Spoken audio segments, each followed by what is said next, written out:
La Sainte Bible Louis II, introduction au livre d'Esdras. Ce livre a pour titre le nom d'un prêtre réformateur, Esdras. Il raconte en détail le retour des Juifs de Babylone sous Zorobabel et Esdras, la reconstruction du temple de Jérusalem et la restauration du culte. La chute de Jérusalem vers 587 avant Jésus-Christ fut une grande catastrophe nationale. Cependant, l'identité d'Israël demeura et se renforça même. En 538, l'empereur perse Cyrus, nouveau maître du monde, autorisa la reconstruction du temple. Les livres d'Esdras et de Néhémie ne formaient à l'origine qu'un seul livre, donnant l'histoire officielle de cette nouvelle époque. Or, il n'y avait plus de roi en Israël et donc plus d'historiographie royale. Ces deux livres réunissent les mémoires de deux figures marquantes des réformes politiques, sociales et religieuses de l'ère nouvelle. Les chapitres 1 à 6 constituent une première partie qui traite des points essentiels. L'édit de Cyrus, roi de Perse, suivi du retour des Juifs de la captivité de Babylone au chapitre 2, leur dénombrement, chapitre 2, la pose des fondations du temple, ainsi que le rétablissement de l'autel des holocaustes, chapitre 3, l'interruption des travaux de construction du temple au chapitre 4 et leur reprise au chapitre 5, le 10e édit de Darius, suivi de la dédicace du temple au chapitre 6. Les chapitres 7 à 10 traitent de l'arrivée de Babylone d'Esdras, scribe versé dans les Écritures au chapitre 7 avec ses compagnons au chapitre 8. Esdras fut dans la désolation à cause des mariages de certains Juifs avec les femmes étrangères, source perpétuelle d'idolâtrie. Il pria au chapitre 9 et renvoya ces femmes à l'issue d'une assemblée solennelle au chapitre 10. L'exogamie a toujours eu une relation avec les dieux étrangers et partant avec l'idolâtrie, cause première de plusieurs châtiments divins et surtout de la déportation. Une liste indicative des Juifs fautifs clôt le livre d'Esdras. Le message de ce livre rappelle l'importance de la foi et d'une vie pure dans la relation de l'homme avec l'Éternel. La détermination et le courage du prêtre réformateur Esdras restent une leçon pour le clergé de tous les temps. Esdras, chapitre 1er. Édit de Cyrus, retour de la captivité de Babylone. La première année de Cyrus, roi de Perse, afin que s'accomplisse la parole de l'Éternel prononcée par la bouche de Jérémie, l'Éternel réveilla l'esprit de Cyrus, roi de Perse, qui fit faire de vive voix et par écrit cette publication dans tout son royaume. Ainsi parle Cyrus, roi des Perses. L'Éternel, le Dieu des cieux, m'a donné tous les royaumes de la terre, et il m'a commandé de lui bâtir une maison à Jérusalem, en Juda. Qui d'entre vous est de son peuple? Que son Dieu soit avec lui, et qu'il monte à Jérusalem, en Juda, et bâtisse la maison de l'Éternel, le Dieu d'Israël. C'est le Dieu qui est à Jérusalem. Dans tout lieu où séjournent des restes du peuple de l'Éternel, les gens du lieu leur donneront de l'argent, de l'or, des effets et du bétail, avec des offrandes volontaires pour la maison de Dieu qui est à Jérusalem. Les chefs de famille de Juda et de Benjamin, les sacrificateurs et les Lévites, tous ceux dont Dieu réveilla l'esprit, se levèrent pour aller bâtir la maison de l'Éternel à Jérusalem. Tous leurs alentours leur donnèrent des objets d'argent, de l'or, des effets, du bétail et des choses précieuses, outre toutes les offrandes volontaires. Le roi Cyrus rendit les ustensiles de la maison de l'Éternel que Nebuchadnezzar avait emportés de Jérusalem et placés dans la maison de son Dieu. Cyrus, roi des Perses, les fit sortir par Mithrédate, le trésorier qui les remit à Sheshbatsar, prince de Juda. En voici le nombre: 30 bassins d'or, 1000 bassins d'argent, 29 couteaux, 30 coupes d'or, 410 coupes d'argent de second ordre, 1000 autres ustensiles. Tous les objets d'or et d'argent étaient au nombre de 5400. Sheshbatsar emporta le tout de Babylone à Jérusalem au retour de la captivité. Esdras, chapitre 2. Dénombrement des Israélites qui revinrent au pays de Juda. Voici ceux de la province qui revinrent de l'exil, ceux que Nebuchadnezzar, rois de Babylone, avaient emmené captifs à Babylone et qui retournèrent à Jérusalem et en Juda, chacun dans sa ville. Ils partirent avec Zorobabel, Josué, Néhémie, Seraja, Réelaja, Mardoché, Bilshan, Mispar, Bigvai, Rehum, Baana. Nombre des hommes du peuple d'Israël. Fils de Paréosh, 2172. Les fils de Shephatia, 372. Les fils d'Arak, 775. Les fils de Pachat Moab, des fils de Josué et de Joab, 2812. Les fils d'Élam, 1254. Les fils de Zatu, 945. Les fils de Zakai, 760. Les fils de Bani, 642. Les fils de Bébaï, 623. Les fils d'Asgad, 1222. Les fils d'Adonikam, 666. Les fils de Bigvai, 2056. Les fils d'Adin, 454. Les fils d'Ater, de la famille d'Ézéchias, 98. Les fils de Bethsaï, 323. Les fils de Jora, 112. Les fils d'Ashum, 223. Les fils de Gibar, 95. Les fils de Bethléem, 123. Les gens de Netopha, 56. Les gens d'Anatot, 128. Les fils d'Azmavet, 42. Les fils de Kirjat Harim, de Képhira et de Béhéroth, 743. Les fils de Rama et de Geba, 621. Les gens de Michmas, 122. Les gens de Bethel et d'Aï, 223. Les fils de Nebo, 52. Les fils de Magbish, 156. Les fils de l'autre Élam, 1254. Les fils de Harim, 305. Les fils de Lod, de Hadid et d'Ono, 725. Les fils de Jéricho, 345. Les fils de Sénaa, 3630 sacrificateurs.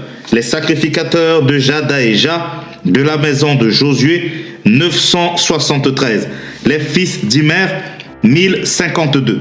Les fils de Pachour, 1247. Les fils de Harim, 1017. Lévites.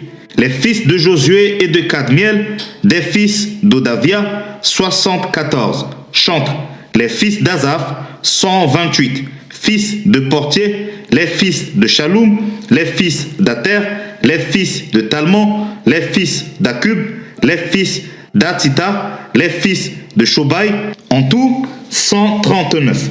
Nétiniens, les fils de Tsisha, les fils de Asoufa, les fils de Tabaoth, les fils de Kéros, les fils de Sia, les fils de Padon, les fils de Lébana, les fils de Agaba, les fils d'Akub, les fils de Agab, les fils de Shamlaï, les fils de Hanan, les fils de Gidel, les fils de Gachar, les fils de Réaja, les fils de Retsin, les fils de Nekoda, les fils de Gazam, les fils d'Uza, les fils de Paséac, les fils de Bézaï, les fils d'Azna, les fils de Méunim, les fils de Nephusim, les fils de Bakbuk, les fils de Akoufa, les fils de Harur, les fils de Baslut, les fils de Meïda, les fils de Archa, les fils de Barkos, les fils de Sisera, les fils de Tamak, les fils de Netsiak, les fils de Hatifa,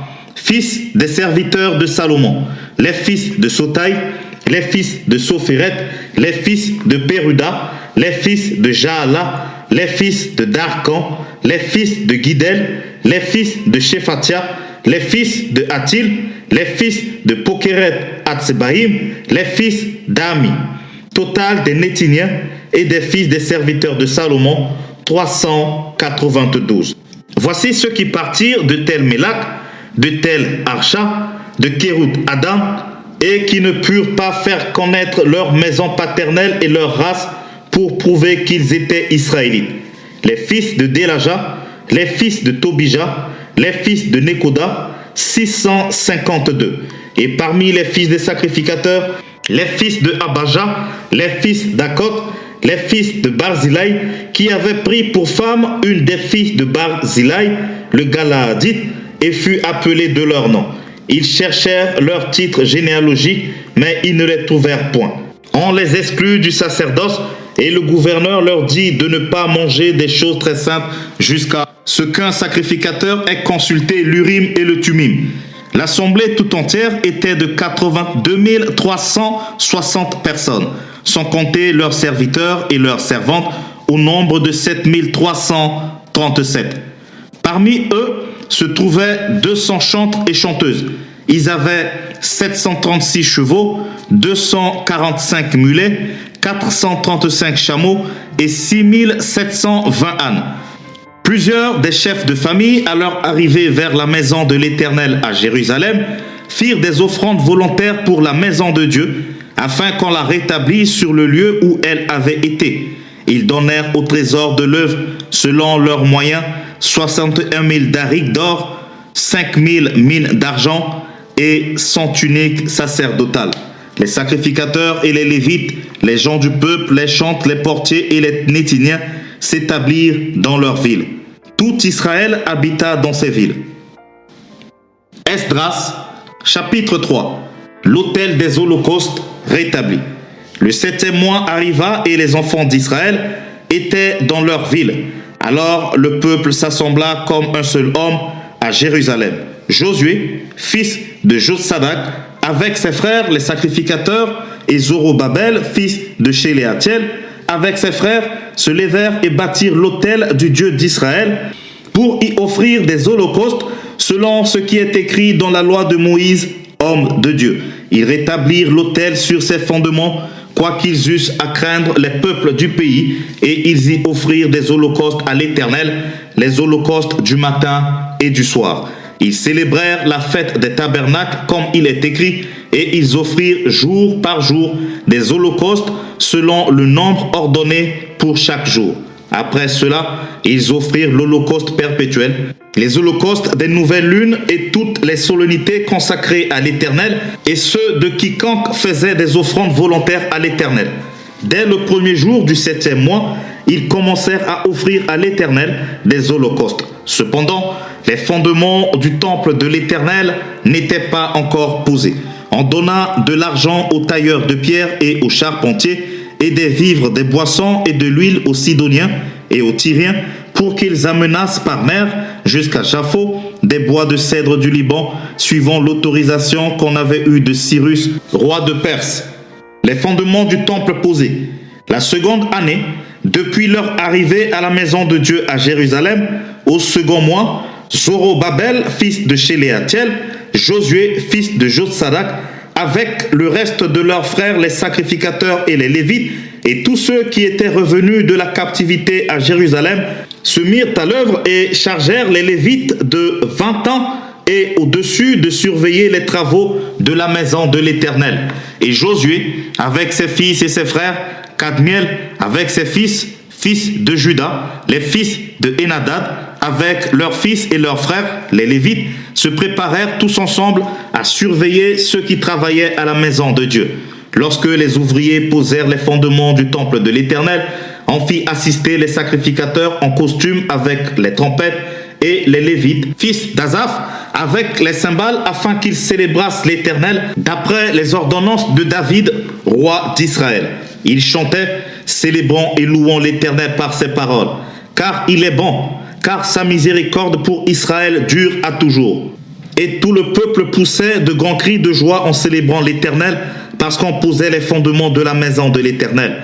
Mais plusieurs des sacrificateurs et des Lévites et des chefs des familles âgées qui avaient vu la première maison pleuraient à grand bruit pendant qu'on posait sous leurs yeux les fondements de cette maison. Beaucoup d'autres faisaient éclater leur joie par des cris, en sorte qu'on ne pouvait distinguer le bruit des cris de joie d'avec le bruit des pleurs parmi le peuple, car le peuple poussait de grands cris dont le son s'entendait au loin. Esdras, chapitre 4. La construction du temple interrompue. Les ennemis de Juda et de Benjamin apprirent que les fils de la captivité bâtissaient un temple à l'Éternel, le Dieu d'Israël. Ils vinrent auprès de Zorobabel et des chefs de famille et leur dirent: nous bâtirons avec vous, car, comme vous, nous invoquons votre Dieu et nous lui offrons des sacrifices depuis le temps d'Esar-Hadan, roi d'Assyrie, qui nous a fait monter ici. Mais Zorobabel, Josué et les autres chefs de famille d'Israël leur répondirent: ce n'est pas à vous et à nous de bâtir la maison de notre Dieu. Nous la bâtirons nous seuls à l'Éternel, le Dieu d'Israël, comme nous l'a ordonné le roi Cyrus, roi de Perse. Alors, les gens du pays découragèrent le peuple de Juda. Ils l'intimidèrent pour l'empêcher de bâtir et ils gagnèrent à prix d'argent des conseillers pour faire échouer son entreprise. Il en fut ainsi pendant toute la vie de Cyrus, roi de Perse, et jusqu'au règne de Darius, roi de Perse. Sous le règne d'Assuérus, au commencement de son règne, ils écrivirent une accusation contre les habitants de Juda et de Jérusalem. Et du temps d'Artaxerxès, Bishlam, Mithridat, Tabel et le reste de leurs collègues écrivirent à Artaxerxès, roi de Perse. La lettre fut transcrite en caractère araméen et traduite en araméen. Réhoum, gouverneur, et Shimshai, secrétaire, écrivirent au roi Artaxerxès la lettre suivante concernant Jérusalem. Réhoum, gouverneur, Shimshai, secrétaire, et le reste de leurs collègues, ceux de Din, d'Arphasatak, de Tapel, d'Apharas, d'Érec, de Babylone, de Suse, de Déa, d'Élam, et les autres peuples que le grand et illustre Osnapar a transportés et établis dans la ville de Samarie et autres lieux de ce côté du fleuve, etc. C'est ici la copie de la lettre qu'ils envoyèrent au roi Artaxerxès.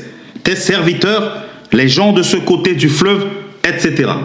Que le roi sache que les Juifs partis de chez toi et arrivés parmi nous à Jérusalem rebâtissent la ville rebelle et méchante, en relèvent les murs et en restaurent les fondements. Que le roi sache donc que si cette ville est rebâtie et si ses murs sont relevés, ils ne paieront ni tribut, ni impôt, ni droit de passage, et que le trésor royal en souffrira. Or, comme nous mangeons le sel du palais, et qu'il ne nous paraît pas convenable de voir mépriser le roi, nous envoyons au roi ces informations. Qu'on fasse des recherches dans le livre des mémoires de tes pères, et tu trouveras et verras dans le livre des mémoires que cette ville est une ville rebelle, funeste au roi et aux provinces, et qu'on s'y est livré à la révolte dès les temps anciens.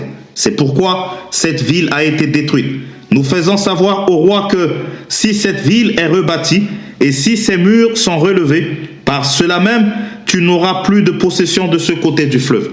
Réponse envoyée par le roi à Réhoum, gouverneur, à Shimshai, secrétaire, et au reste de leurs collègues demeurant à Samarie et autres lieux de l'autre côté du fleuve.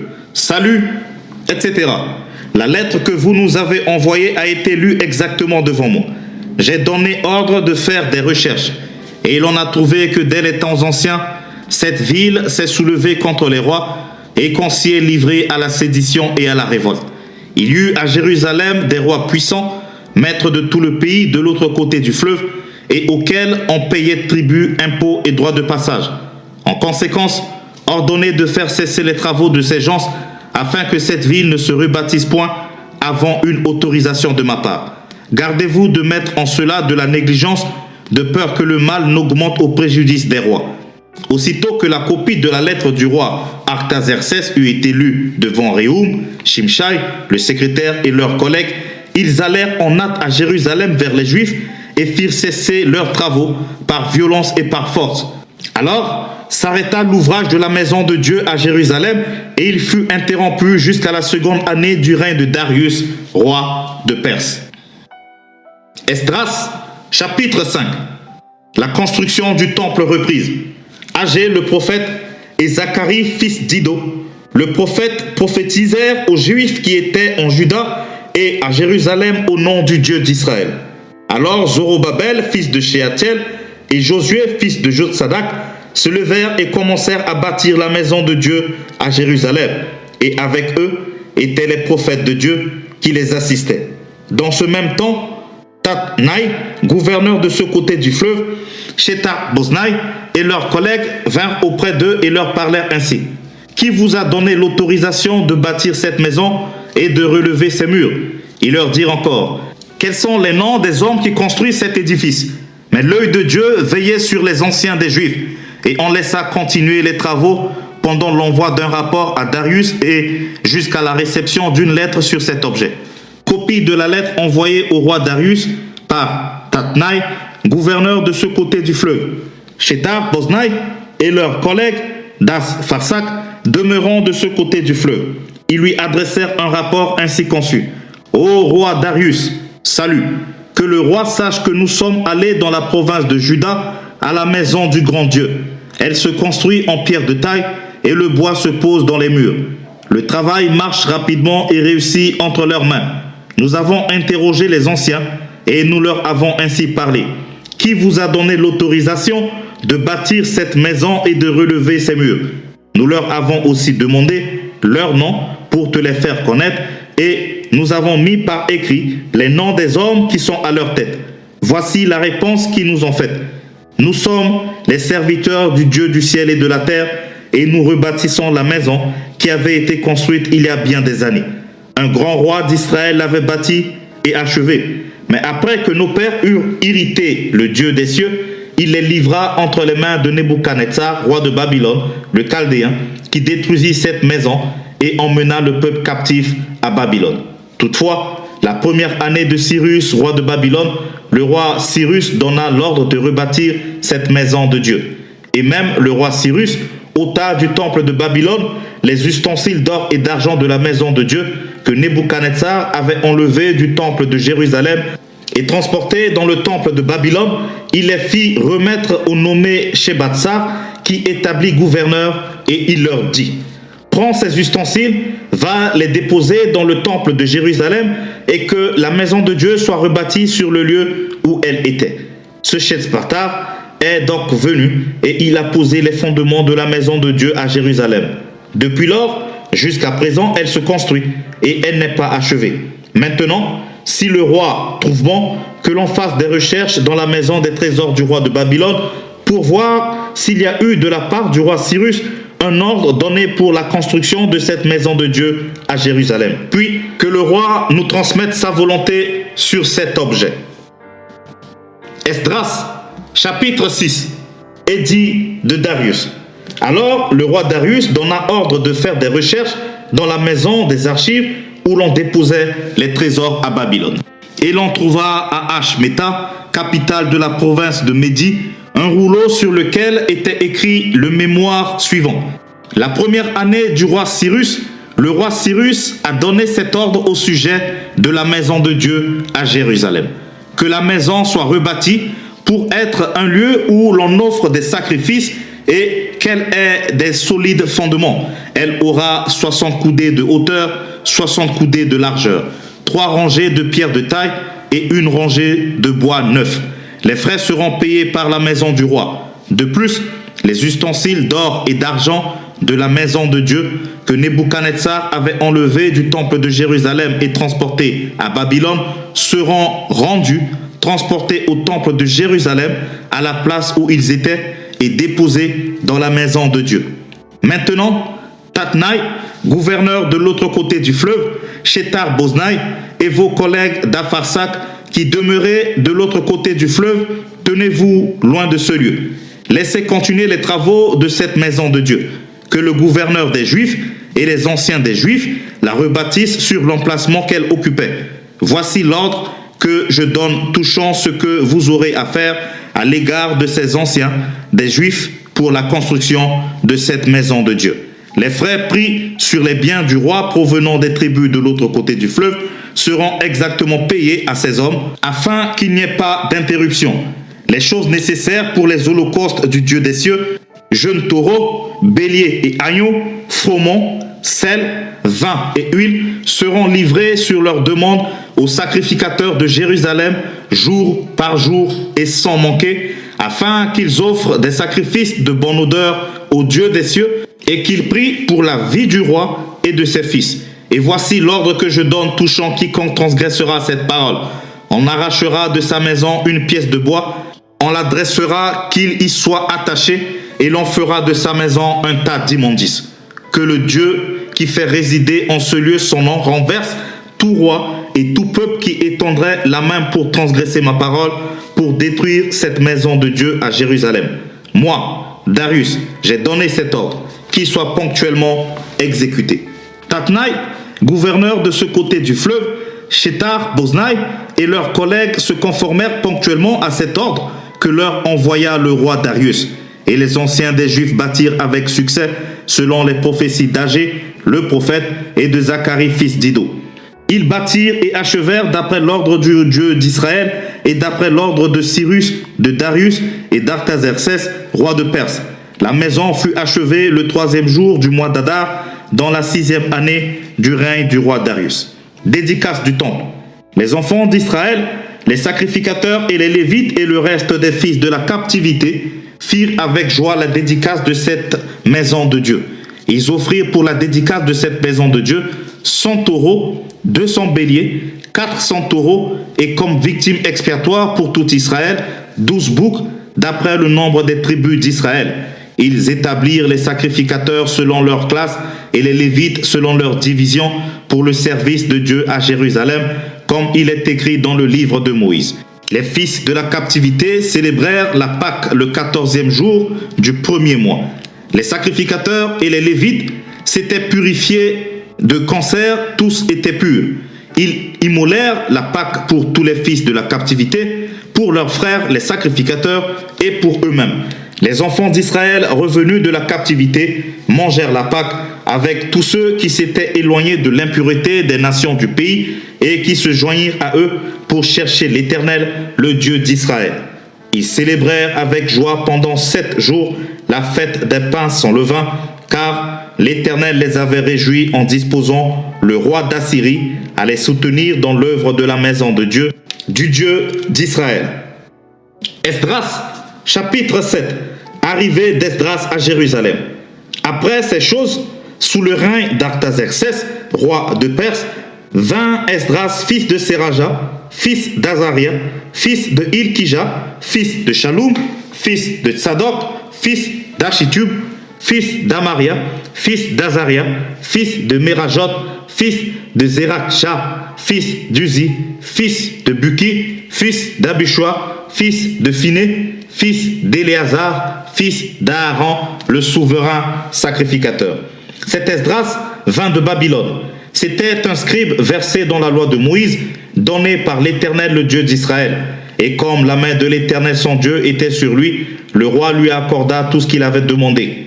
Plusieurs des enfants d'Israël, des sacrificateurs et des Lévites, des chantres, des portiers et des Nétiniens vinrent aussi à Jérusalem la 7e année du roi Artaxerxès. Esdras arriva à Jérusalem au 5e mois de la 7e année du roi. Il était parti de Babylone le 1er jour du 1er mois et il arriva à Jérusalem le 1er jour du 5e mois, la bonne main de son Dieu étant sur lui, car Esdras avait appliqué son cœur à étudier et à mettre en pratique la loi de l'Éternel et à enseigner au milieu d'Israël les lois et les ordonnances. Voici la copie de la lettre donnée par le roi Artaxerxès à Esdras, sacrificateur et scribe, enseignant les commandements et les lois de l'Éternel concernant Israël. Artaxerxès, roi des rois, à Esdras, sacrificateur et scribe, versé dans la loi du Dieu des cieux, etc. J'ai donné ordre de laisser aller tous ceux du peuple d'Israël, de ses sacrificateurs et de ses lévites qui se trouvent dans mon royaume et qui sont disposés à partir avec toi pour Jérusalem. Tu es envoyé par le roi et ses 7 conseillers pour inspecter Juda et Jérusalem d'après la loi de ton Dieu, laquelle est entre tes mains, et pour porter l'argent et l'or que le roi et ses conseillers ont généreusement offert au Dieu d'Israël, dont la demeure est à Jérusalem, tout l'argent et l'or que tu trouveras dans toute la province de Babylone et les dons volontaires faits par le peuple et les sacrificateurs pour la maison de leur Dieu à Jérusalem. En conséquence, tu auras soin d'acheter avec cet argent des taureaux, des béliers, des agneaux et ce qui est nécessaire pour les offrandes et les libations, et tu les offriras sur l'autel de la maison de votre Dieu à Jérusalem. Vous ferez avec le reste de l'argent et de l'or ce que vous jugerez bon de faire, toi et tes frères, en vous conformant à la volonté de votre Dieu. Dépose devant le Dieu de Jérusalem les ustensiles qui te sont remis pour le service de la maison de ton Dieu.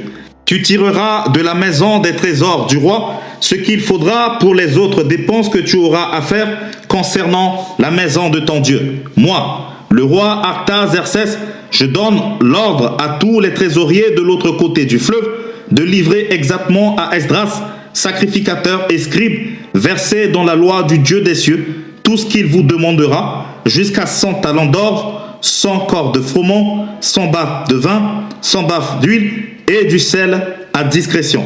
Que tout ce qui est ordonné par le Dieu des cieux se fasse ponctuellement pour la maison du Dieu des cieux, afin que sa colère ne soit pas sur le royaume, sur le roi et sur ses fils. Nous vous faisons savoir qu'il ne peut être levé ni tribut, ni impôt, ni droit de passage sur aucun des sacrificateurs des Lévites, des chantres, des portiers, des Néthiniens et des serviteurs de cette maison de Dieu. Et toi, Esdras, selon la sagesse de Dieu que tu possèdes, établis des juges et des magistrats qui rendent la justice à tout le peuple de l'autre côté du fleuve, à tous ceux qui connaissent les lois de ton Dieu, et fais-les connaître à ceux qui ne les connaissent pas. Quiconque n'observera pas ponctuellement la loi de ton Dieu et la loi du roi sera condamné à la mort, au bannissement, à une amende ou à la prison. Béni soit l'Éternel, le Dieu de nos pères, qui a disposé le cœur du roi à glorifier ainsi la maison de l'Éternel à Jérusalem et qui m'a rendu l'objet de la bienveillance du roi, de ses conseillers et de tous ses puissants chefs. Fortifié par la main de l'Éternel, mon Dieu, qui était sur moi, j'ai rassemblé les chefs d'Israël afin qu'ils partissent avec moi. Esdras, chapitre 8. Les compagnons d'Esdras. Voici les chefs de famille et les généalogies de ceux qui montèrent avec moi de Babylone sous le règne du roi Artaxerxès. Des fils de Phiné, Gershom. Des fils d'Ithamar, Daniel. Des fils de David, Hatchush. Des fils de Shekania, des fils de Paréoc, Zacharie, et avec lui 150 mâles enregistrés. Des fils de Pachat Moab, El Joénaï, fils de Zerachah, et avec lui 200 mâles. Des fils de Shekania, le fils de Jacaziel, et avec lui 300 mâles. Des fils d'Adin, Ebed, fils de Jonathan, et avec lui 50 mâles. Des fils d'Élam, Ésaïe, fils d'Atalia, et avec lui 70 mâles. Des fils de Shephatia, Zébadia, fils de Michaël, et avec lui 80 mâles. Des fils de Joab, Abdias, fils de Jéhiel, et avec lui 218 mâles. Des fils de Shélomith, les fils de Josiphia, et avec lui 160 mâles. Des fils de Bébaï, Zacharie, fils de Bébaï, et avec lui 28 mâles. Des fils d'Azgad, Jokanan, fils d'Akatan, et avec lui 110 mâles. Des fils d'Adonikam, les derniers dont voici les noms: Éliphélet, Jéhiel et Shemaéja, et avec eux 60 mâles. Des fils de Bigvaï, Utaï et Zabud, et avec eux 70 mâles. Je les rassemblai près du fleuve qui coule vers Ahava, et nous campâmes là 3 jours. Je dirigeais mon attention sur le peuple et sur les sacrificateurs, et je ne trouvais là aucun des fils de Lévi. Alors je fis appeler les chefs Eliezer, Ariel, Shemaïja, Elnathan, Jarib, Elnathan, Nathan, Zacharie et Meshulam, et les docteurs Jojarib et Elnathan. Je les envoyai vers le chef Iddo, demeurant à Casifia, et je mis dans leur bouche ce qu'ils devaient dire à Iddo et à ses frères, les Néthiniens, qui étaient à Casifia, afin qu'ils nous amenassent des serviteurs pour la maison de notre Dieu. Et comme la bonne main de notre Dieu était sur nous, ils nous amenèrent Chérébia, homme de sens, d'entre les fils de Machli, fils de Lévi, fils d'Israël, et avec lui ses fils et ses frères au nombre de 18. Achabia et avec lui Ésaïe, d'entre les fils de Mérari, ses frères et leurs fils, au nombre de 20. Et d'entre les Nétiniens que David et les chefs avaient mis au service des Lévites, 220 Nétiniens, tous désignés par leur nom. Là, près du fleuve d'Ahava, je publiais un jeûne d'humiliation devant notre Dieu, afin d'implorer de lui un heureux voyage pour nous, pour nos enfants et pour tout ce qui nous appartenait. J'aurais eu honte de demander au roi une escorte et des cavaliers pour nous protéger contre l'ennemi pendant la route, car nous avions dit au roi, la main de notre Dieu est pour leur bien et sur tous ceux qui le cherchent, mais sa force et sa colère sont sur tous ceux qui l'abandonnent. C'est à cause de cela que nous jeûnâmes et que nous invoquâmes notre Dieu, et il nous exauça. Je choisis 12 chefs des sacrificateurs, Chérébia, Achabia et 10 de leurs frères. Je pesais devant eux l'argent, l'or et les ustensiles donnés en offrande pour la maison de notre Dieu par le roi, ses conseillers et ses chefs, et par tous ceux d'Israël qu'on avait trouvés. Je remis entre leurs mains 650 talents d'argent, des ustensiles d'argent pour 100 talents d'or, 20 coupes d'or valant 1000 darics et 2 vases d'un bel airain poli aussi précieux que l'or. Puis je leur dis, vous êtes consacrés à l'Éternel. Ces ustensiles sont des choses saintes et cet argent et cet or sont une offrande volontaire à l'Éternel, le Dieu de vos pères. Soyez vigilants et prenez cela sous votre garde jusqu'à ce que vous le pesiez devant les chefs des sacrificateurs et les Lévites et devant les chefs de famille d'Israël à Jérusalem dans les chambres de la maison de l'Éternel. Et les sacrificateurs et les Lévites reçurent au poids l'argent, l'or et les ustensiles pour les garder à Jérusalem dans la maison de notre Dieu. Nous partîmes du fleuve d'Ahava pour nous rendre à Jérusalem le 12e jour du 1er mois. La main de notre Dieu fut sur nous et nous préserva des attaques de l'ennemi et de toute embûche pendant la route. Nous arrivâmes à Jérusalem et nous y reposâmes 3 jours. Le 4e jour, nous pesâmes dans la maison de notre Dieu l'argent, l'or et les ustensiles que nous remîmes à Mérémoth, fils d'Uri, le sacrificateur. Il y avait avec lui Éléazar, fils de Phiné, et avec eux les Lévites, Josabad, fils de Josué, et Naodia, fils de Binui. Le tout ayant été vérifié, soit pour le nombre, soit pour le poids, on mit alors par écrit le poids du tout. Les fils de la captivité revenus de l'exil offrirent en holocauste au Dieu d'Israël 12 taureaux pour tout Israël, 87 béliers, 77 agneaux et 12 boucs comme victimes expiatoires, le tout en holocauste à l'Éternel. Et ils transmirent les ordres du roi aux satrapes du roi et aux gouverneurs de ce côté du fleuve, lesquels honorèrent le peuple et la maison de Dieu. Esdras, chapitre 9. Désolation et prière d'Esdras à l'occasion de mariage avec des femmes étrangères. Après que cela fut terminé, les chefs s'approchèrent de moi en disant, le peuple d'Israël, les sacrificateurs et les Lévites ne se sont point séparés des peuples de ce pays, et ils imitent leurs abominations, celles des Cananéens, des Hétiens, des Phéréziens, des Jébusiens, des Ammonites, des Moabites, des Égyptiens et des Amoréens. Car ils ont pris de leurs filles pour eux et pour leurs fils, et ont mêlé la race sainte avec les peuples de ces pays.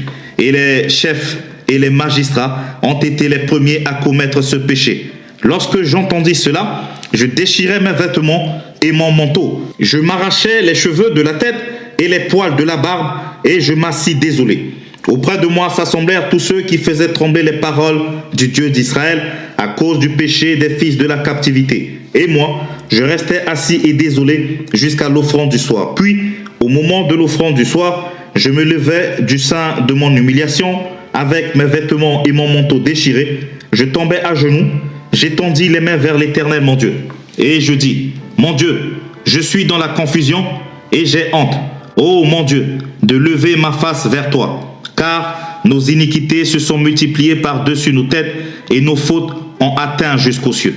Depuis les jours de nos pères, nous avons été grandement coupables jusqu'à ce jour, et c'est à cause de nos iniquités que nous avons été livrés, nous, nos rois et nos sacrificateurs, aux mains des rois étrangers, à l'épée, à la captivité, au pillage et à la honte qui couvre aujourd'hui notre visage.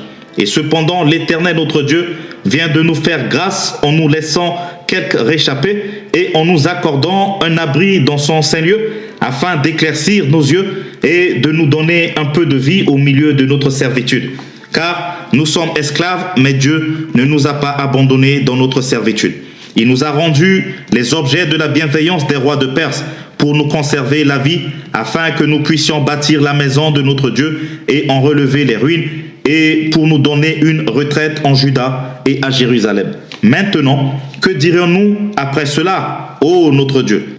Car nous avons abandonné tes commandements que tu nous avais prescrits par tes serviteurs les prophètes en disant: le pays dans lequel vous entrez pour le posséder est un pays souillé par les impuretés des peuples de ces contrées, par les abominations dont ils l'ont rempli d'un bout à l'autre avec leurs impuretés. Ne donnez donc point vos filles à leurs fils, et ne prenez point leurs filles pour vos fils, et n'ayez jamais souci de leur prospérité ni de leur bien-être. Et ainsi, vous deviendrez forts, vous mangerez les meilleures productions du pays, et vous le laisserez pour toujours en héritage à vos fils. Après tout ce qui nous est arrivé à cause des mauvaises actions et des grandes fautes que nous avons commises, quoique tu nous aies pas, ô notre Dieu, punis en proportion de nos iniquités, et maintenant que tu nous as conservé ces réchappés, recommencerions-nous à violer tes commandements et à nous allier avec ces peuples abominables? Ta colère n'éclaterait-elle pas encore contre nous jusqu'à nous détruire sans laisser ni reste ni réchappé? Éternel Dieu d'Israël, tu es juste, car nous sommes aujourd'hui un reste de réchappés. Nous voici devant toi comme des coupables, et nous ne saurions ainsi subsister devant ta face. Esdras, chapitre 10, renvoi des femmes étrangères. Pendant qu'Esdras, pleurant et prosterné devant la maison de Dieu, faisait cette prière et cette confession, il s'est rassemblé auprès de lui une foule très nombreuse de gens d'Israël, hommes, femmes et enfants, et le peuple répondait d'abondantes larmes. Alors, Shekania, fils de Jéhiel, d'entre les fils d'Élam, prit la parole et dit à Esdras: nous avons péché contre notre Dieu en nous alliant à des femmes étrangères qui appartiennent au peuple du pays. Mais Israël ne reste pas pour cela sans espérance. Faisons maintenant une alliance avec notre Dieu pour le renvoi de toutes ces femmes et de leurs enfants, selon l'avis de mon Seigneur et de ceux qui tremblent devant les commandements de notre Dieu, et que l'on agisse d'après la loi. Lève-toi, car cette affaire te regarde. Nous serons avec toi. Prends courage et agis. Esdras se leva et il fit jurer au chef des sacrificateurs, des Lévites et de tout Israël de faire ce qui venait d'être dit. Et ils le jurèrent. Puis Esdras se retira de devant la maison de Dieu et il alla dans la chambre de Jochanan, fils d'Eliashib. Quand il y fut entré, il ne mangea point de pain et il ne but point d'eau, parce qu'il était dans la désolation à cause du péché des fils de la captivité. On publia dans Juda et à Jérusalem que tous les fils de la captivité eussent à se réunir à Jérusalem et que, d'après l'avis des chefs et des anciens, quiconque ne s'y serait pas rendu dans 3 jours aurait tous ses biens confisqués et serait lui-même exclu de l'assemblée des fils de la captivité. Tous les hommes de Juda et de Benjamin se rassemblèrent à Jérusalem dans les 3 jours. C'était le 20e jour du 9e mois. Tout le peuple se tenait sur la face de la maison de Dieu, tremblant à cause de la circonstance et par suite de la pluie. Esdras, le sacrificateur, se leva et leur dit: vous avez péché en vous alliant à des femmes étrangères et vous avez rendu Israël encore plus coupable. Confessez maintenant votre faute à l'Éternel, le Dieu de vos pères, et faites sa volonté. Séparez-vous des peuples du pays et des femmes étrangères. Toute l'assemblée répondit d'une voix haute: à nous de faire comme tu l'as dit.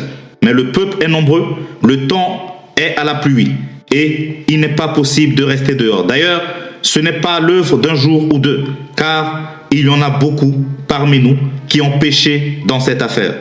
Que nos chefs restent donc pour toute l'assemblée, et tous ceux qui, dans nos villes, se sont alliés avec des femmes étrangères, viendront à des époques fixes avec les anciens et les juges de chaque ville, jusqu'à ce que l'ardente colère de notre Dieu se soit détournée de nous au sujet de cette affaire.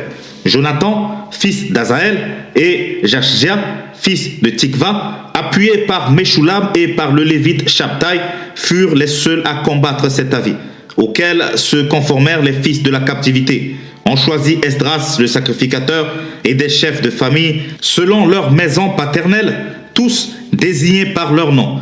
Et ils siégèrent le premier jour du 10e mois pour s'occuper de la chose. Le premier jour du premier mois, ils en finirent avec tous les hommes qui s'étaient alliés avec des femmes étrangères.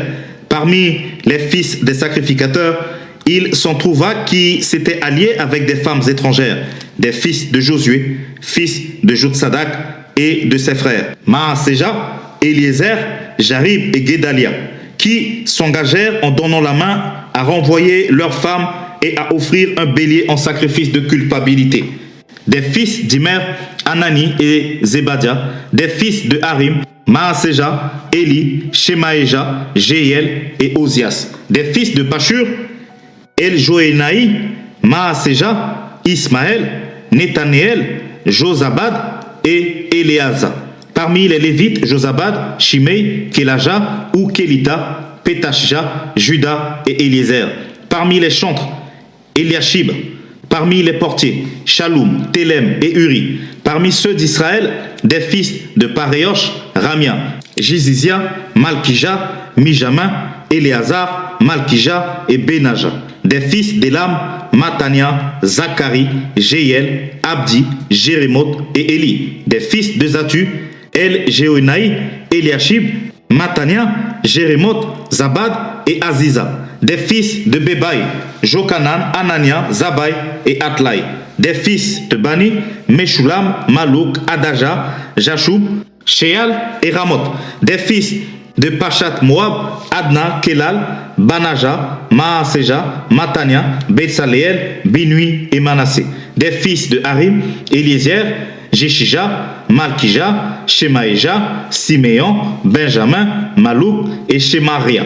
Des fils de Hashum, Matnaï, Matata, Zabad, Eliphélet, Jérémaï, Manassé et Shimei. Des fils de Bani, Maadaï, Amram, Uel, Benaja, Bédia, Kéliou, Vania, Mérémoth, Eliashib, Matania, Matnaï, Jaasai, Bani, Binui, Shimei, Shelemia, Nathan, Adaja, Matnadbaï, Shashai, Sharai, Azareel, Shelemia, Shemaria, Shalom, Amaria et Joseph. Des fils de Nebo, Jéiel, Matitia, Zabad, Zébina, Jadai, Joël et Benaja. Tout cela avait pris des femmes étrangères et plusieurs en avaient eu des enfants.